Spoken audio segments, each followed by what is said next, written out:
কিয়ামতের মাঠে মানুষের সবচেয়ে বেশি যে ইবাদতটা কাজে দিবে সেটা হচ্ছে দান। কেন দান সবচেয়ে বেশি কিয়ামতের মাঠে কাজে দিবে? আমরা কোনো ইবাদতই প্রশ্নাতীত বিশুদ্ধ করতে পারি না। মানুষের পক্ষে নির্ভুল কোনো কিছু করা খুবই কঠিন, মানুষ পারে না। আমি গ্যারেন্টিতে বলতে পারবো না যে আমার 2 রাকাত সালাতও আমি নির্ভুল আদায় করেছি। সালাতের সময় কত গোটা দুনিয়ার চিন্তা মাথায় ঢুকে যায়, কেমনে আমি দাবি করবো সালাত নির্ভুল আমি আদায় করেছি? পুরো রমজান মাস আমি নির্ভুল সিয়াম পালন করেছি, এটা আমি কেমনে বলবো? এরকম যত ইবাদত আছে কোনো ইবাদতকেও দাবি করতে পারবেন আমি নির্ভুল করেছি। একদিকে ইবাদত নির্ভুল করতে পারছি না, অন্যদিকে তো আমার গুনাহ আছে। কোথায় কত মানুষের গীবত করেছি, কত মানুষের সাথে হিংসা করেছি, কার কোথায় কোন জিনিস নিয়ে নিয়েছি, কাকে 2টা কটু কথা বলেছি, কষ্ট দিয়েছি, অসংখ্য গুনাহ।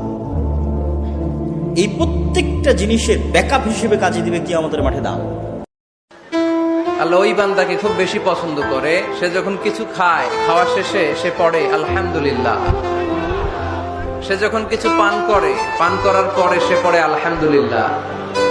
এজন্য আমরা যেন কমপ্লেইন না করি আল্লাহর কাছে, অভিযোগ যেন না করি।